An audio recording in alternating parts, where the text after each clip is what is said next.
দোয়া হলো তিন প্রকার। হাদিসের ভিতরে আসছে, নবীজি বলছেন দোয়া কয় প্রকার? মনে থাকবো? দোয়া কয় প্রকার? এক প্রকার হলো ডাইরেক্ট কবুল হয়, সরাসরি সাথে সাথে আল্লাহর দরবারে দোয়া কবুল হয়ে যায়। আর একটা হলো গত বছর দোয়া করছেন, এই বছর কবুল হবে, না হয় 10 বছর পরে কবুল হইব, কিন্তু দুনিয়াতে আপনি ফলাফল দেখে যেতে পারবেন। এটা হলো 2। 3 নাম্বার হলো দোয়া করছেন দুনিয়ায়, কবুল হবে আখিরাতে। আখিরাতে গিয়ে এটার ফলাফল পাইবেন। কয় প্রকার হইল? এটা বোঝানোর জন্য একটু উদাহরণ দিয়া সুন্দর করে গুছিয়ে বলার তৌফিক যেন দেন আল্লাহ, আমরা সবাই বলি আমিন। 1 নম্বর বলছিলাম দোয়াটা ডাইরেক্ট কবুল হবে, সরাসরি কবুল হবে, দেরি হবে না, সাথে সাথে কবুল হবে। এটার বাস্তব প্রমাণ হলো হাটহাজারী মাদ্রাসার সম্মানিত উস্তাদ বাবনগরী হুজুর। ওনাকে যখন 2013 অ্যারেস্ট করা হয় শাপলা চত্বরের মিটিংয়ের পরে, উনি সুস্থ সবল মানুষ ছিলেন, দাঁড়িয়ে দাঁড়িয়ে যাইতেন, হেঁটে হেঁটে যাইতেন, মাহফিলে করতে পারতেন, চলাফেরা করতে পারতেন। কিন্তু মাত্র 1 সপ্তাহের ব্যবধানে, রিমান্ডে নেওয়ার 1 সপ্তাহের ব্যবধানে ওনার মাজা ভেঙে দেওয়া হয়েছিল। ওনার জীবদ্দশায় আর কোনোদিন উনি দাঁড়াইতে পারেন নাই, দাঁড়াইয়া বক্তৃতা দিতে পারেন নাই। হুইল চেয়ারে বসা থাকতেন, চেয়ার সহ ওনাকে মঞ্চে আনা হইতো। এই দৃশ্য কি আপনারা দেখছেন? আচ্ছা, ওনার দোয়াটা ডাইরেক্ট কবুল হয়েছে, এটার বাস্তব প্রমাণ আমি আপনাদের সামনে তুলে ধরতেছি। ওনাকে যখন পুলিশ অফিসার নির্যাতন করা শুরু করল রিমান্ডের ভিতরে, ওনার জবান থেকে শোনা, উনি এক পর্যায়ে বলছেন, আমার কলিজা শুকায় গেছে ভাই, আমাকে তুমি 1 গ্লাস ঠান্ডা পানি দাও। এমন পিটানো হচ্ছে ওনাকে, পিটাইতে পিটাইতে উনি যখন জ্ঞান হারা অবস্থায়, তখন উনি এই কথাটা বলছেন যে আমার কলিজা শুকায় গেছে, দয়া করে আমাকে 1 গ্লাস পানি দাও। পুলিশ অফিসার বলছে, আপনাকে পানি দেওয়া হবে? পানি তো দিব না, বরং আপনি হাঁ করেন, আমি দাঁড়ায়া আপনার মুখের মধ্যে প্রস্রাব করি। আর জোরে বলেন নাউজুবিল্লাহ।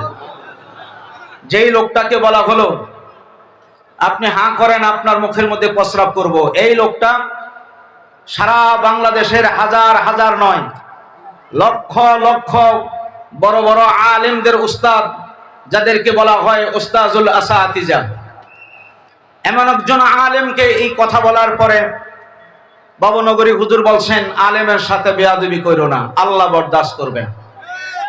ঠিক কিনা? জোরে বলেন। আল্লাহ বরদাস্ত করবে না, আলেমের সাথে বেয়াদবি করো না, পারলে 1 গ্লাস পানি দাও। পানি দেওয়া হয় নাই।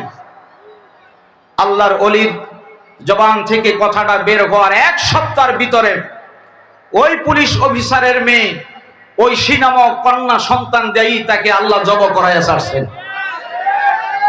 শুধু ওনাকে জব করাই নাই, ওনার স্ত্রী সহ এই কন্যা সন্তান নিজের বাবাকে জব করলো, নিজের মাকে জব করলো। আল্লাহ দেখাই দিয়েছে আলেমদের জবানের দাম আছে না নাই? ঠিক কিনা? জোরে বলেন।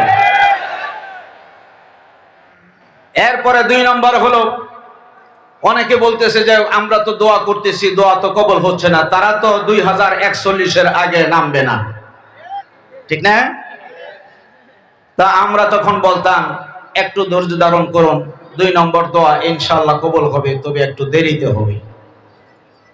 বিগত 16 বছর পর্যন্ত হাজার হাজার আলেম ওলামাদেরকে, কওমি বলেন আর আলিয়া বলেন, হাফিজি বলেন, যত ঘরানার আলেম হোক, আলেমদেরকে ধরে ধরে রিমান্ডে নিয়ে পিটাইছেন। ঠিক কিনা? জোরে বলেন। বিশেষ করে 12টি বছর পর্যন্ত মরহুম দেলোয়ার হোসেন সাইদি সাহেব হুজুর কতই না কষ্ট করেছেন, যার বয়ান শোনার পরে শত শত অমুসলিম মুসলমান হয়েছে আপনাদের চোখের সামনে। ঠিক কিনা? জোরে বলেন। ওনাকে বালিশ দেওয়া হয় নাই, 200 টাকা দামের একটা কম্বল বিছানো, আর একটা 200 টাকা দামের কম্বল বালিশ বানায় দিয়েছে। 12টি বছর নির্যাতন করেছেন তারা, সাইদি সাহেব হুজুর জেলখানার ভিতরে বসে বসে আল্লাহর দরবারে দোয়া করেছেন, ঠিক কিনা জোরে বলেন। সাইদি সাহেব হুজুরের 12 বছরের দোয়া, আল্লামা হযরত মাওলানা মামুনুল হক সাহেব হুজুরের 3 বছরের দোয়া, আমির হামজা হুজুরের 3 বছরের দোয়া, খালেদ সাইফুল আইয়ুবী হুজুরের 1 বছরের দোয়া, আলেমদের হাজার হাজার আলেমদের দোয়া, চোখের পানি, 16 বছরের সমস্ত আলেমদের দোয়া 5ই আগস্ট 2টার পরে আল্লাহর দরবারে একযোগে কবুল হয়েছেন, ঠিক কিনা জোরে বলেন। কবুল হয় নাই? আমার জীবনে আমি 2 দিন খুশি হয়েছি বেশি। একদিন হলো 2005 4ই জানুয়ারি আমি যখন সৌদি আরব গেলাম হজের উদ্দেশ্যে, কাবা শরীফ যখন প্রথম দেখলাম, তখন আমার কাছে এত ভালো লাগছে এটা ভাষায় প্রকাশ করার মতো না। 2 নম্বর হলো আমাদের হযরত শেখ হাসিনা যেদিন চলে গেলেন, ওই দিনও আমি এত খুশি হয়েছি এটা ভাষায় প্রকাশ করার মতো না। বাংলার ফেরাউন, ঠিক কিনা জোরে বলে। বাংলার ফেরাউন, তার মধ্যে কোনো সন্দেহ নাই। আল্লাহ অবশ্যই তার বিচার করবেন। আমরা 2 চোখে দেখে যেতে পারবো ইনশাআল্লাহ, বলেন ইনশাআল্লাহ। আমি আমার জুমার নামাজে বলেছি খুতবায় যে শেখ হাসিনাকে আল্লাহ কেন মারেন নাই। 10টা মিনিট পরে যদি উনি হেলিকপ্টারে উঠতেন তাহলে জনগণ ওনাকে পিটাইয়া শেষ করে দিত, ঠিক কিনা জোরে বলে। এই যে আমাদের বিএনপির নেতা, উনি বলেছেন যে গোশত পাক করেছেন, কত কিছুই পাক করেছে, কিন্তু 10 মিনিট খাওয়ার জন্য সময় আল্লাহ ওনাকে দেয় নাই, ঠিক না? দেয় নাই। তা আমি জুমার নামাজে বললাম যে আমি যতটুকুন জানি, আল্লাহ আমাকে যতটুকুন জ্ঞান দিয়েছেন লেখাপড়া করার পরে, আমি বুঝলাম যে শেখ হাসিনার হায়াত আল্লাহ আরো বাড়াইয়া দিবেন। কেন? কারণ আছে। ওনাকে যদি ওই দিন পাবলিক যদি মেরে ফেলতো, তাহলে ওনার বাবার মাথার উপরে দাঁড়াইয়া জামাতের সাথে যে পেশাব করছে, এটা তো উনি ইন্ডিয়া থেকে দেখতে পারতো না, ঠিক কিনা জোরে বলেন। এই দৃশ্যটা দেখার জন্যই আল্লাহ ওনাকে বাঁচায় রাখছে। আল্লামা মামুনুল হক সাহেব, চরমনাই নায়েবে আমির সাহেব হুজুর দুজন বক্তৃতায় বলেছেন, আপনি আপনার বাবার ভাস্কর্য বানাবেন না। কিয়ামত পর্যন্ত আপনার বাবার আমলনামায় গুনাহ যাবে।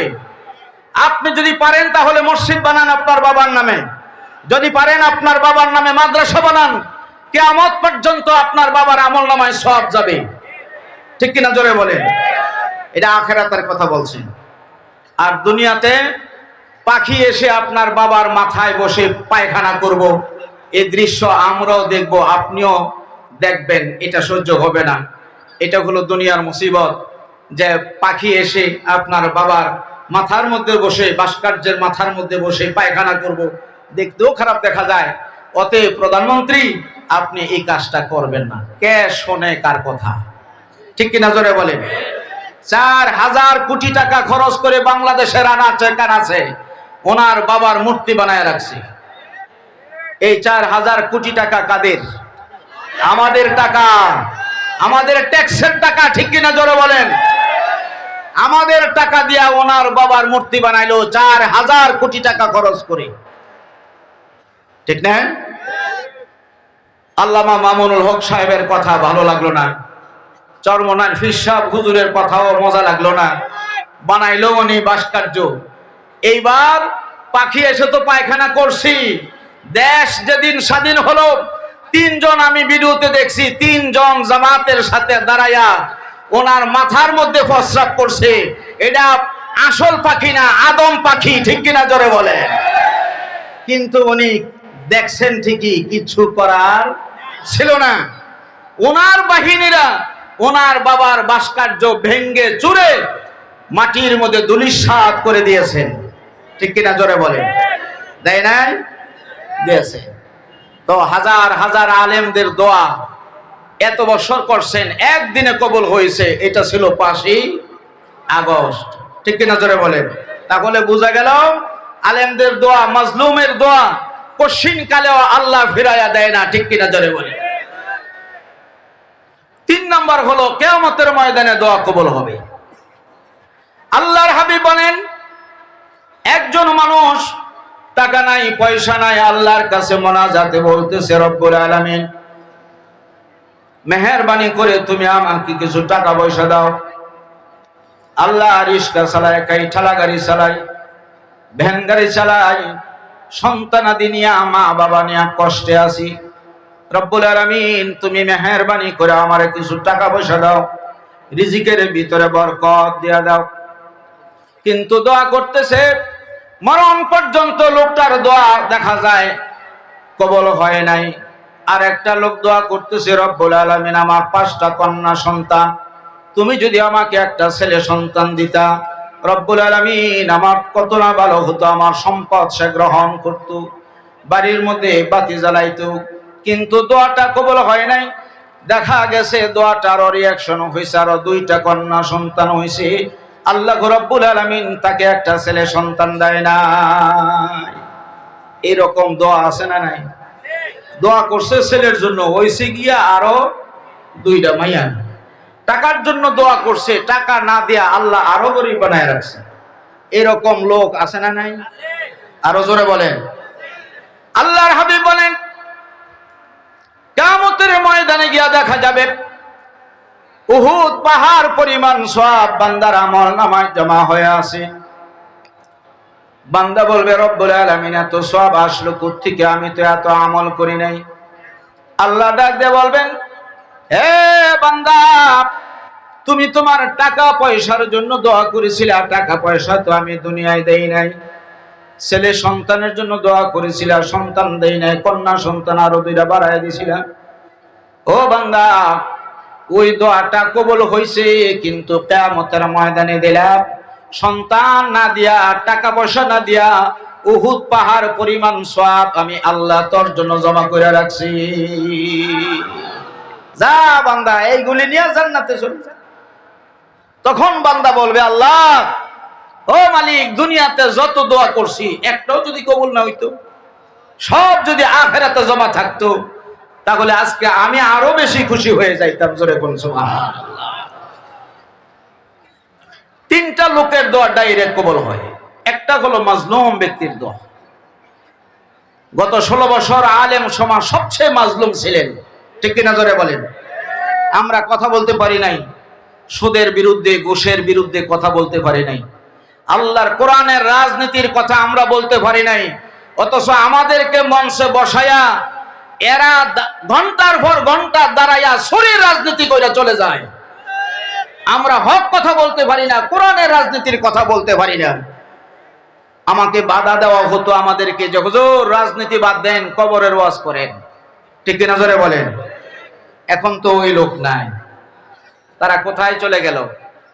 ইসলাম আগেও ছিল, আলেমরা আগেও ছিলেন, এখনো আছেন। ইসলাম এখনো আছে, কিয়ামত পর্যন্ত ইসলাম থাকবে, আলেমরা থাকবে, কিন্তু নাস্তিকরা থাকতে পারবে না। জালেম কোনোদিন স্থায়ী হতে পারে না, ঠিক কিনা? জোরে বলেন।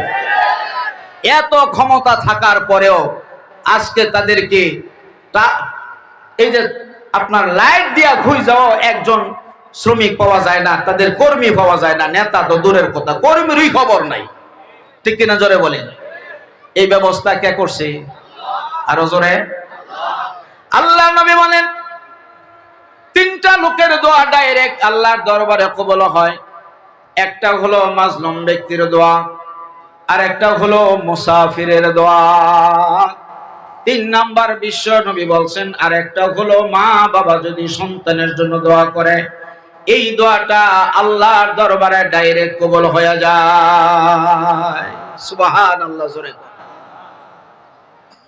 3টা লোকের দোয়া ডাইরেক্ট কবুল। ওয়াজ করতেছি শুধু শোনার জন্য না, ওয়াজ করতেছি আমলের নিয়তে, ইখলাসের সাথেই করতেছি। আপনারাও আমলের নিয়তে শুনবেন। রাজি আছেন তো ইনশাআল্লাহ? আল্লাহ যেন কবুল করেন, সবাই বলুন আমিন। 1 নম্বর হলো মুসাফিরের দোয়া, 2 নম্বর মাজলুম ব্যক্তির দোয়া, 3 নম্বর হলো মা আর বাবার দোয়া। যুবক বন্ধুরা যারা দাঁড়িয়ে আছো, চতুর্দিকে হাজার হাজার যুবক বসে আছে, তোমাদেরকে উদ্দেশ্য করে বলতেছি, এই পৃথিবীতে সবচেয়ে আপন মা আর বাবা, ঠিক কিনা? জোরে বলে। এই পৃথিবীতে সবচেয়ে তোমার আপন, আমার আপন মা আর বাবা। তুমি বিবাহ করছো, তোমার শাশুড়িকে আম্মা বলে ডাকতেছো, শ্বশুরকে আব্বা বলে ডাকতেছো। তারা তোমাকে ততদিন খাসির গোশত খাওয়াইবো যতদিন তুমি তোমার স্ত্রীকে ভালোবাসো, ঠিক না জোরে বলে। আর যখন স্ত্রীর সাথে গন্ডগোল, গিয়ে দেখো শুটকির ভর্তা কখনো জোটেনি, শুটকির ভর্তা দিয়েও খাওয়াইতো না। তার মানে হলো যতদিন তুমি তোমার স্ত্রীকে ভালোবাসো ততদিন আব্বা আম্মা ঠিক আছে। স্ত্রীর সাথে যদি গন্ডগোল হয়ে যায় আব্বা আম্মা শেষ, ঠিক না জোরে বলে। কিন্তু মা বাবা কশিন কালেও শেষ হবে না। এই জন্য কোন ফিরের কাছে গিয়া, বন্ড ফিরের কাছে নিয়া, খাসি নিয়া, গরু নিয়া যাওয়ার কোনো দরকার নাই। সবচেয়ে বড় ফির হলো তোমার বাড়িতে তোমার মা আর বাবা, ঠিক কিনা জোরে মনে থাকবে কথাটা।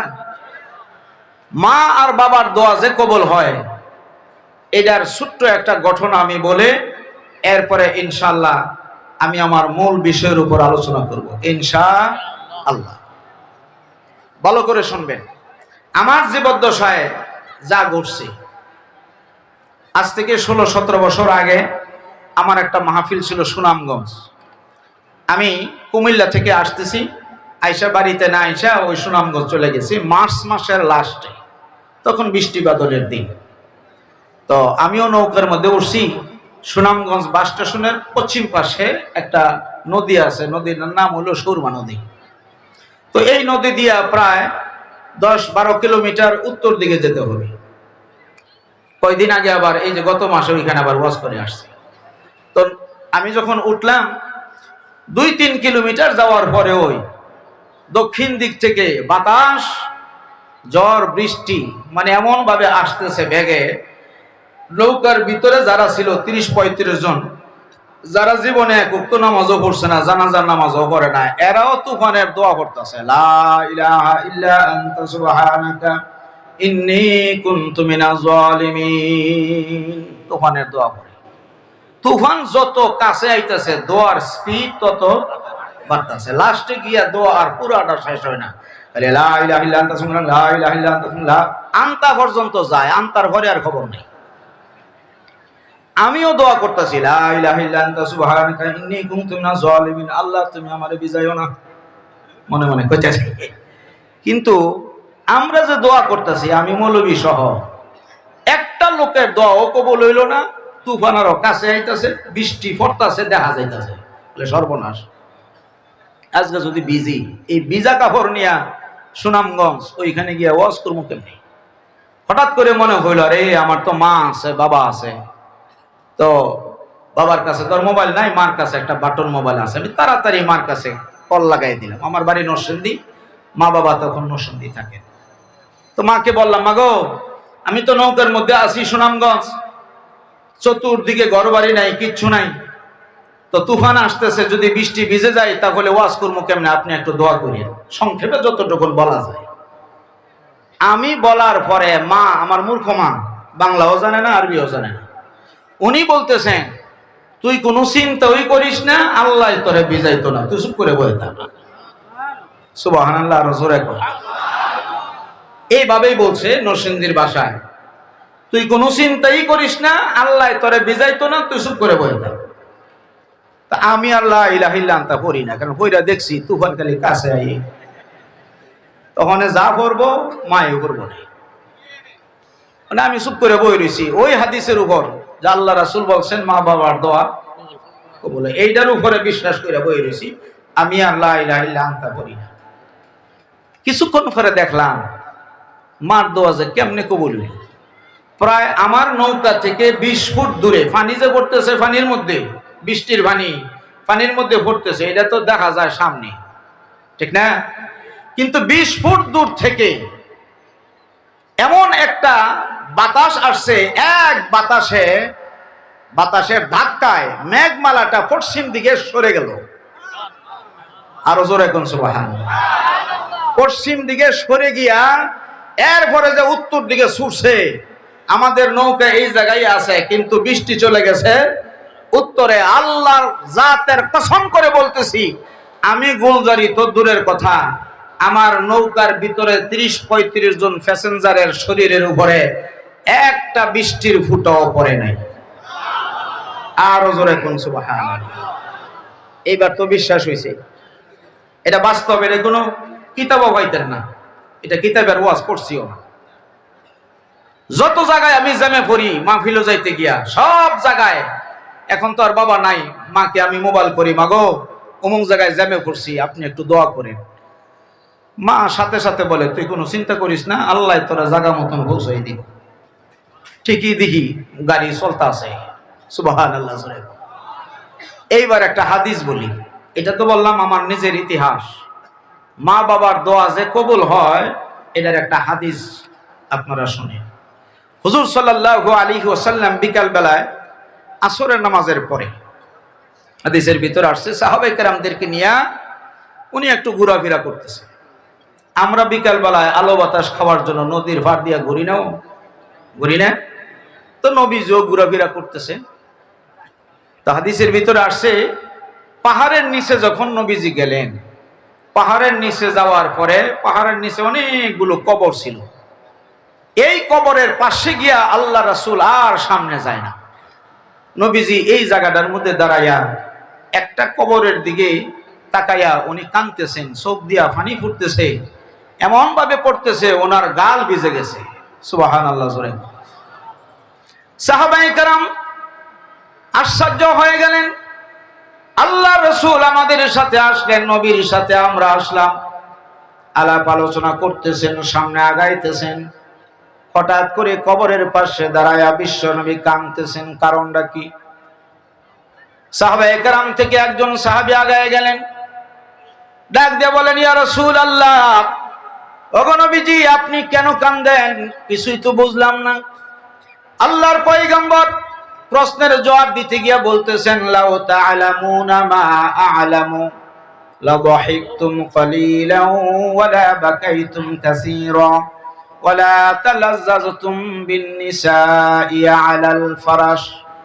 ও সাহাবীরা, আমি যাহা দেখি তোমরা যদি তাহা দেখতে, আমি যাহা জানি তোমরা যদি তাহা জানতে, অল্পই হাসতে বেশি বেশি কাঁদতে, আর কোনদিন বিছানার মধ্যে আরামে ঘুমাইতেও পারতে না।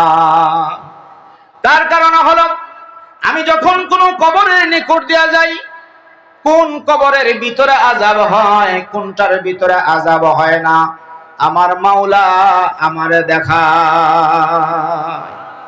অসংখ্য হাদিস আছে, নবীজি কবরের আযাব দেখা বর্ণনাও করছেন, এই লোকটাকে এই কারণে আযাব দেওয়া হচ্ছে, ওই লোকটাকে ওই কারণে আযাব দেওয়া হচ্ছে।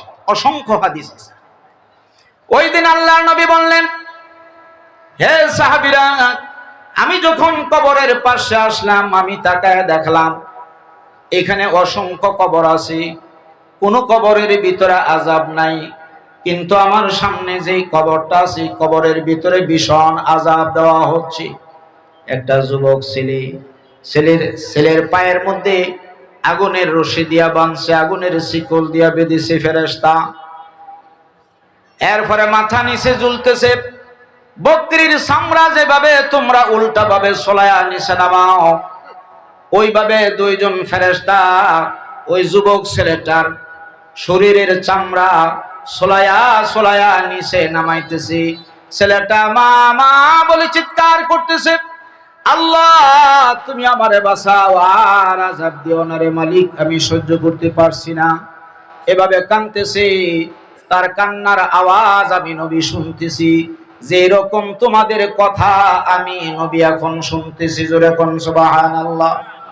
এ সাহাবীরা, তোমাদেরকে যে রকম আমি দেখতেছি, ওই কবরওয়ালাকেও আমি নবী ওই রকমই দেখতেছি। আল্লাহু আকবার। জোরে কোন। এখন বলো তো দেখি, এই দৃশ্য দেখার পরে আমি কাঁদবো নাকি আমি হাসবো? সাহাবায়ে কেরাম বললেন, নবী গো, তাহলে ঠিক আছে, আপনি ওই ছেলেটার জন্য একটু দোয়া করুন, আল্লাহ রাব্বুল আলামিন যেন তার গুনাহগুলো মাফ করে দেয়, তার কবরের আযাব যেন আল্লাহ রাব্বুল আলামিন বন্ধ করে দেয়।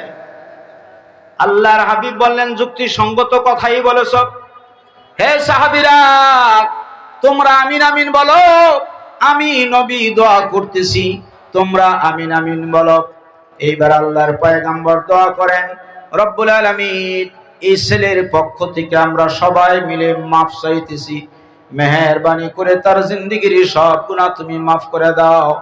আল্লাহ তার কবরের আযাব মেহেরবানি করে তুমি বন্ধ করে দাও। আল্লাহ নবী দোয়া শেষ করলেন, এরপরেও নবীর চোখের মধ্যে পানি। সাহাবায়ে কেরাম বললেন, হুজুর এখন তো দোয়া শেষ হয়ে গেল, তারপরেও আপনি কাঁদেন কেন? আল্লাহ রাসূল বলেন, সাহাবীরা, আগে যে রকম আযাব দেওয়া হইতেছিল এখনো সেই রকমই আযাব চলতেছে, দোয়া কবুল হয় নাই, এই জন্যই কাঁদতেছি। সাহাবায়ে কেরাম বললেন, হুজুর তাহলে আবার দোয়া করেন, আমরা আমিন আমিন বলি। আল্লাহর পয়গম্বর, উম্মতের কান্ডারি নবী, মহব্বতের নবী, দয়াল নবী আবার হাত উঁচু করে আল্লাহকে বলতেছেন, রব্বুল আলামিন মেহেরবানি করে আল্লাহ যুবকের গুনাহগুলো তুমি মাফ করে দাও। আল্লাহ তার জীবদ্দশায় যত গুনাহ করছে সব গুনাহ তুমি মাফ করে দাও। তার কবরের আযাব মেহেরবানি করে তুমি বন্ধ করে দাও। নবীজির এইবারের দোয়া কবুল হয় নাই। আল্লাহ নবী বলতেছেন, হে সাহাবীরা, দোয়া তো দুইবার করলাম, একবারের দোয়া কবুল হয় নাই, এখনো আযাব চলতেছে। সাহাবায়ে কেরাম বলেন, হুজুর মনে যদি কিছু না করেন তাহলে আরেকটা বার দোয়া করে দেখেন। এইবার বিশ্ব নবী দীর্ঘক্ষণ দোয়া করলেন, চোখের পানি ছেড়ে দিয়া দোয়া করতেছেন, সাহাবায়ে কেরামও কাঁদতেছেন, কিন্তু কারো চোখের পানি আল্লাহর দরবারে কবুল হয় নাই। এমনকি নবীর চোখের পানিও মাওলার দরবারে কবুল হয় নাই। আল্লাহর নবী তিনবার দোয়া করার পরে দাঁড়ায়া বলতেছেন, হে সাহাবীরা, আমার জীবনে এইরকম কোনো ঘটনা ঘটে নাই যে আমি তিনবার দোয়া করার পরে আল্লাহ কবুল করে নাই, কিন্তু ছেলের বেলায় তো ঘটে গেল। ও সাহাবীরা, আমার ধারণা হলো এই যুবক ছেলেটা হয়তোবা তার বাবার সাথে বেয়াদবি করছে, না হয় তার মার সাথে বেয়াদবি করছে। যেই পর্যন্ত তার মা অথবা তার বাবা তারে মাফ না দিব, সেই পর্যন্ত মনে হয় আমি নবীর দোয়া আল্লাহর দরবারে কবুল হবে না। তোমরা কি তারা চিনো? তার বাড়িটা কোন জায়গায় জানো? একজন সাহাবী পিছন থেকে দাঁড়িয়ে গেলেন, ডাক দিয়ে বললেন, ইয়া রাসূলুল্লাহ, আমি তার নামটাও জানি, বাড়ি কোন জায়গায় তাও জানি গো নবী, কত বছর আগে মারা গেছে তাও আমি জানি। এইবার আল্লাহ নবী বলতেছেন, তাহলে আলীকে সাথে করে নিয়ে যাও। আলী রে, তুমি ওই লোকটার সাথে যাও, গিয়ে দেখো কবরওয়ালার মা বাবা জীবিত আছে কিনা। যদি যুবকের মা এবং বাবা জিন্দা থাকে ধরে নিয়ে আসবা, আর যদি অধিক বৃদ্ধ হওয়ার কারণে আসতে না পারে আমাকে খবর দিবা, আমি নবী ওই তাদের বাড়িতে গিয়া সাক্ষাৎ করব, কথাবার্তা বলবো। জোরে কন্যা সুবহানাল্লাহ। হযরত আলী বলেন, আমি বহু কষ্ট করে যুবকের বাড়িতে গেলাম, বাড়ির সামনে গিয়া সালামের মাধ্যমে ইজাজত চাইলাম, আসসালামু আলাইকুম ইয়া আহলাল বাইত। কোনো জবাব নাই। আসসালামু আলাইকুম ইয়া আহলাল বাইত, কোনো জবাব আসতেছে না। তিনবার চিৎকার মেরে বলতেছেন, আসসালামু আলাইকুম ইয়া আহলাল বাইত। এইবার বৃদ্ধা একজন মহিলা ঘরের ভিতর থেকে জবাব দিতেছেন, কে ডাকাডাকি করতেছো? আমি বৃদ্ধা মহিলা, সারা ঘরের ভিতর আর কেহ নাই। হযরত আলী বললেন, হে মা, অমুক জায়গায় একটা পাহাড় আছে, পাহাড়ের নিচে অনেকগুলো কবর আছে, ওই গোরস্থানের মধ্যে তোমার কেহ আসেনি। এইবার মহিলা ঘরের ভিতরে থাইকা বলতেছেন, বাবারে, ওই জায়গাটার মধ্যে আমার কলিজা টুকরা সন্তান যুবক ছেলের কবর সেখানে আছে। মাগো, কত বছর আগে মারা গেছে? কয় 5-6 বছর তো হবে। কয় ঠিক আছে, তোমার ছেলের কবরের পাশে বিশ্ব নবী দাঁড়িয়ে আছেন, নবীজি বলছেন তোমাকে নিয়ে যাওয়ার জন্য। যেতে যদি না পারো, আর যেতে যদি না পারো গো মা, নবীজি বলছেন নবী আসবেন তোমার সাথে কথা বলার জন্য।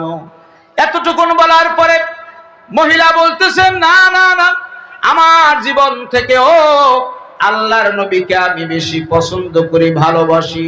আমার জীবন থেকেও আল্লাহ রাসূলকে বেশি মহাব্বত করি। আমি কষ্ট করে যাব, আল্লাহ নবী কষ্ট করে আমার বাড়িতে আসবেন, এটা আমি কোশ্চিন কালেও বরদাস্ত করতে পারবো না। তোমার নাম কি? এইবার আলী বলতেছেন, আমার নাম হযরত আলী, আমি নবীর সাহাবী। হযরত আলী, আলী রে, আমি লাঠি বর দেয়া হলো নবীজির দরবারে যাব, আল্লাহ নবী যেন আমার বাড়িতে কষ্ট করে না আসে। সুবহানাল্লাহ। এরাই ছিলেন সত্যিকারের আশিকে রাসূল, ঠিক না? এরাই ছিলেন সত্যিকারের আশিকে রাসূল। এইবার বৃদ্ধা মহিলা বহু কষ্ট করে লাঠি বর দিয়া দিয়া আল্লাহ রাসূলের দরবারে গিয়া হাজির। লাব্বাইকা ইয়া রাসূলুল্লাহ, নবী গো, আমি হাজির হয়ে গেছি, আপনি কেন আমাকে ডাকলেন? আল্লাহ নবী হাদিসের ভিতরে আসে, আঙ্গুল দিয়া ইশারা করে দেখায় দিলেন, মাগো, এই যে কবরটা, এটা কার কবর গো মা? মহিলা চতুর্দিকে তাকায়, তাকায়া চিনে ফেলছেন, নবী গো, এটা তো আমার সন্তানের কবর, এটা আমার ছেলের কবর। কত বছর আগে মারা গেছে গো মা। মহিলা বলতেছেন, ইয়া রাসূলুল্লাহ, মনে হয় ৫-৬ বছর তো হবি, ৫-৬ বছর হলো আমার ছেলেটা মারা গেছে। আল্লাহ রাসূল বলতেছেন, মাগো, তুমি একটা কথা গোপন করিও না, আমি তোমার একটা প্রশ্ন করি গো মা। কি হুজুর, আপনি বলেন। আল্লাহ রাসূল বলেন, মাগো, এই ছেলেটা তার বাবার সাথে কোনোদিন বেয়াদবি করছেনি, নাকি তোমার সাথে ছেলেটা কোনোদিন বেয়াদবি করছে? কেন গো নবীজি? আল্লাহ রাসূল বলতেছেন, শোনো, তোমার ছেলের কবরের ভিতরে এমন ভীষণ আযাব দেওয়া হইতেছে, আর কোনো কবরের ভিতরে আযাব নাই, শুধু তোমার সন্তানের কবরের ভিতরে আযাব। ও মা, তুমি যদি তোমার সন্তানকে মাফ না করো, তোমার সন্তানের জন্য আমি নবী সাহাবায়ে কেরামদেরকে নিয়ে একবার আর দুইবার না, তিনবার দোয়া করেছি গো মা। একবারের দোয়া আল্লাহর দরবারে কবুল হয় না। এখন তুমি যদি তোমার সন্তানকে মাফ করে দাও, আল্লাহ তোমাকে মাফ করে দিবেন, আল্লাহ তোমার সন্তানকে মাফ করে দিবেন। আমার প্রশ্ন হলো, এই ছেলেটা তোমার সাথে অথবা তার বাবার সাথে কোনো বেয়াদবি করছে কিনা? মহিলা হাউমাউ করে কান্না শুরু করে দিছে। ডাক দিয়ে বললেন, ইয়া রাসূলুল্লাহ, ইয়া হাবিবাল্লাহ, আমি আমার অতীতের ঘটনা পুরা বলতে পারবো না। আপনি মনে যদি কিছু না করেন গো নবী, আমি আমার পিঠের উপর থেকে কাপড়টা একটু সরায় দিতেছি। ইয়া রাসূলুল্লাহ, আপনি তাকায় দেখবেন আমার পিঠের মধ্যে যে কালো কালো বড় বড় দাগগুলো আছে, এই দাগগুলো হলো এই ছেলেটা তার স্ত্রীর কথায় আমাকে মেরেছিল, বেত্রাঘাত করেছিল। ওই বেত্রাঘাতের দাগ এখনো আমার পিঠের মধ্যে আছে গো নবী। আল্লাহ নবী চিৎকার মেরে বলতেছেন, সাহাবীরা, আমি যা ধারণা করেছিলাম, আমি যা আইডিয়া করেছিলাম, তাই তো সঠিক হয়ে গেল। এই যুবক ছেলেটা তার মাকে পিটিয়েছে, যেই পর্যন্ত তার মা তারে মাফ না দিব, আল্লাহর কসম, আমি নবীর দোয়া আল্লাহর দরবারে কবুল হবে না। মাগো, তোমার ছেলেকে ভীষণ আযাব দেওয়া হইতেছে, আল্লাহর হস্তে তোমার ছেলেটারে তুমি মাফ করে দাও। এইবার মা বলতেছেন, ইয়া রাসূলুল্লাহ, আপনি যা বলবেন সব মানতে রাজি আছি, কিন্তু আপনি যদি বলেন আমার সন্তানকে আমি মাফ করে দিতাম, আমি তারে মাফ দিব না। নবী গো, আমি তারে কোশ্চিন কালেও মাফ দিব না, কারণ সে যখন ছোট্ট ছিল তখন তার বাবার ইন্তেকাল হয়ে গেছে। বাবার ইন্তেকালের পরে এই মদিনার বাড়িতে গিয়া মহিলাদের কাজকর্ম কইরা যত সামান্য খাবার পাইতাম, নিজে না খাইয়া ছেলেটারে খাওয়াইতাম। ইয়া রাসূলুল্লাহ, ভিক্ষা কইরাও আমার সন্তানকে আমি লালন পালন করেছি। সে যখন বড় হয়ে গেছে, বিবাহ করায় দিলাম। তার স্ত্রীর কথায় আমাকে একদিন এমন ভাবে পিটুনি দিল, মারধর শুরু করে দিল। কেন মারতেছ রে বাবা? কিছু জবাব নাই। তার স্ত্রী পাশে দাঁড়ায় দাঁড়ায় হাসতেছে। এই ছেলেটা আমাকে এমন ভাবে মারছে আমি অজ্ঞান হয়ে লুটে পড়লাম। ইয়া রাসূলুল্লাহ, জমিনের মধ্যে পড়ে গেলাম, তারপরেও তার দয়া হলো না, মায়া হলো না, আমাকে মারির উপর মারতেছি। এক পর্যায়ে আমার জ্ঞান হারা হয়ে গেলাম। দীর্ঘক্ষণ পর্যন্ত জ্ঞান হারা অবস্থায় মাটিতে শোয়া ছিলাম। জ্ঞান যখন ফিরে আসছে, আমি তাকায় দেখি নবী গো, পা থেকে শুরু করে মাথা পর্যন্ত এমন 1 ইঞ্চি জায়গাও বাকি ছিল না গো নবী।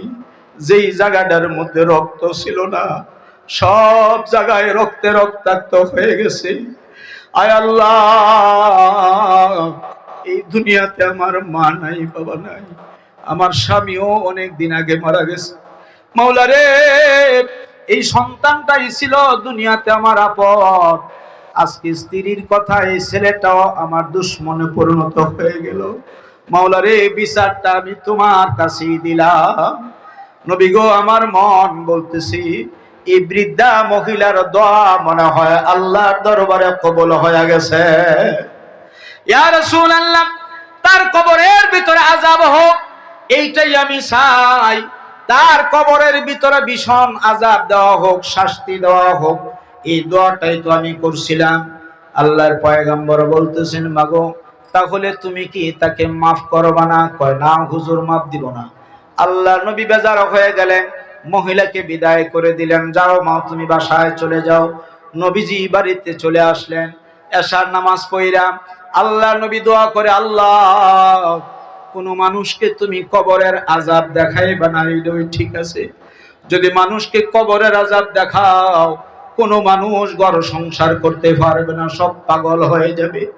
আয় আল্লাহ রাব্বুল আলামিন, কিন্তু আজকে আমি দোয়া করতেছি, মাওলা রে, এই যুবকের কবরের আযাব মেহেরবানি করে আজকে রাত্রির স্বপ্নের ভিতরে তার মাকে এক নজর দেখায় দিও আল্লাহ। নবীর দোয়া ডাইরেক্ট আল্লাহর দরবারে কবুল হয়ে যায়। মহিলা যখন ঘুমাইছে, ঘুমের ঘরে স্বপ্নে দেখতেছি তার যুবক ছেলেটার পায়ের মধ্যে আগুনের শিকল দিয়া বাঁধছে।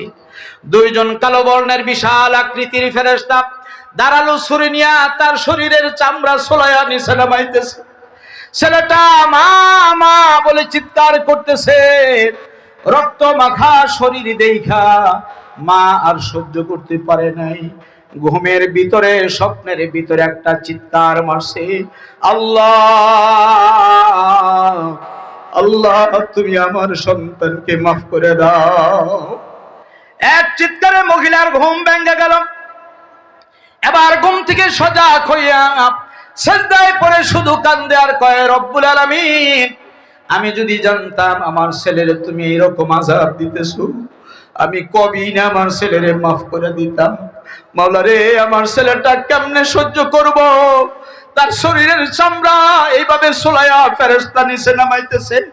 আমি মা হয়ে বলতেছি, আল্লাহ আমার সন্তান যে আমারে মেরেছিল আমি কিন্তু মাফ করে দিছি, তুমি আমার ছেলেটারে দয়া করে মাফ করে দাও। আল্লাহ তার কবরের আযাব তুমি বন্ধ করে দাও। সারা রাত পর্যন্ত ঘুমাইতে পারে নাই। সকাল পর্যন্ত মা কাঁদলেন। ফজরের নামাজ পড়া সোজা আল্লাহ রাসূলের বাড়িতে গিয়া ঢুকলেন। ডাক দিয়া বলেন, ইয়া রাসূলুল্লাহ, ওগো আল্লাহর নবী, গতকাল বিকাল বেলায় আপনার সাথে আমি গোস্তাকি করেছি, বেয়াদবি করেছি। নবী গো, আমি বুঝতে পারি না। গত রাত্রে স্বপ্নে দেখেছি আমার ছেলেটাকে 2 জন ফেরেশতা আগুনের শিকল দিয়া বাঁধা, এরপরে তার শরীরের চামড়া ছলায়া নিচে নামাইতেছে। এই দৃশ্য দেখা একটা চিৎকার মারছি। এক চিৎকারে আমার ঘুম ভেঙে গেছে। ইয়া রাসূলুল্লাহ, আপনার হাতে ধরি, আপনার পায়ে পড়ি গো নবী, আমার ছেলেটার জন্য একটু দোয়া করেন, আল্লাহ যেন আমার ছেলেটারে মাফ করে দেয়। আল্লাহ নবী বললেন, হ্যাঁ মা, 3টা লোকের দোয়া ডাইরেক্ট আল্লাহর দরবারে কবুল হয়।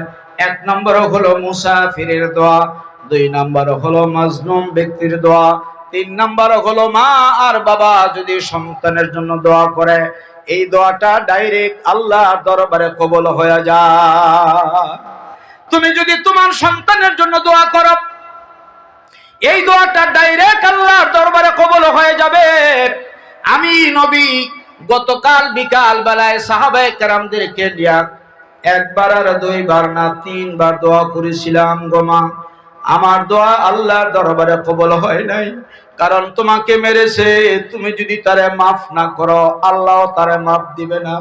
এইবার মহিলা দাঁড়ায় বলতেছেন, ইয়া রাসূলুল্লাহ, ওগো নবীজি, তাহলে আপনি সাক্ষী থাকুন, আমি আমার অন্তরের অন্তরস্থল থেকে বলতেছি, আমার ছেলে যে আমারে পিটেছিল, মেরেছিল, এখনো দাগ যে বিদ্যমান আছে, তারপরেও অন্তর থেকে আমার ছেলেটারে মাফ করে দিলাম। আল্লাহ নবী শোনার পরে মুস্কি হেসে দিলেন আর ডাক দিয়ে বলেন, মাগো আর কোনো টেনশন নাই, তুমি যেহেতু তোমার সন্তানকে মাফ করে দিছো গো মা, আল্লাহ তোমার সন্তানকে মাফ কইরাই দিবেন।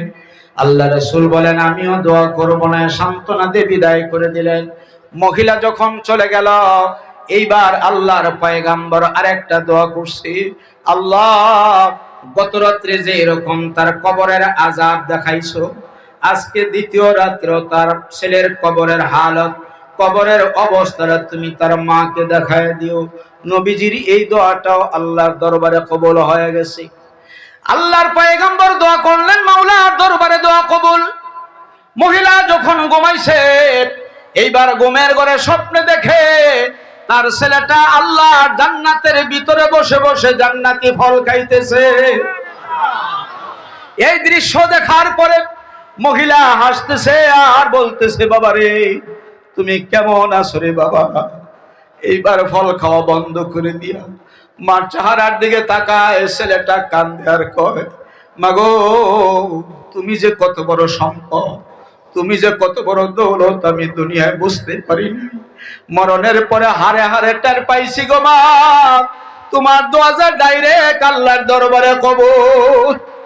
আমার স্ত্রীকে খুশি করতে গিয়া অনর্থক বিনা অন্যায়ে তোমাকে আমি বেত্রাঘাত করেছিলাম, তোমাকে মেরেছিলাম গো মা।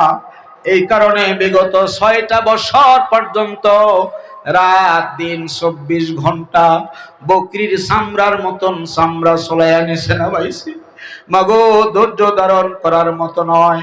গত রাত্রে যখন তুমি আমারে মাফ করে দিছিলা, মাফ করে দেওয়ার সাথে সাথে 1 মিনিট দেরি হয় নাই, তোমার মাফ করার সাথে সাথে আল্লাহ আমারে মাফ কইরা আমার কবরটা জান্নাতের বাগান বানিয়ে দিয়েছে।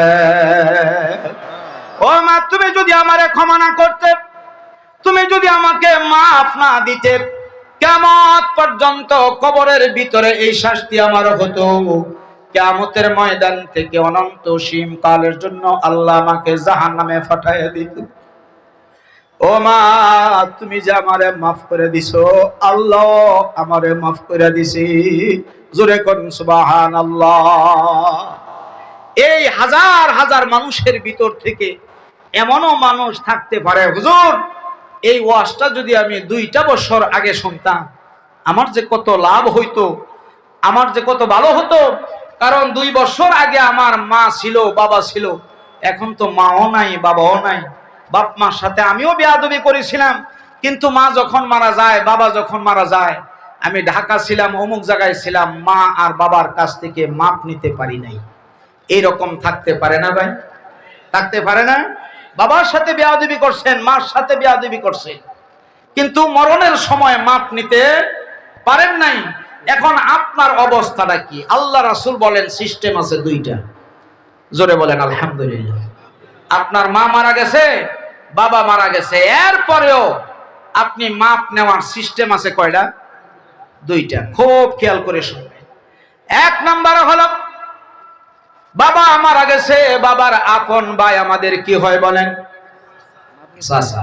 চাচাদের সাথে উত্তম আচরণ করো। বাবার সাথে যে আচরণ করার প্রয়োজন ছিল ওই আচরণ চাচাদের সাথে করো। মা মারা গেছে, মার আপন বোন আমাদের কি হয়? খালা।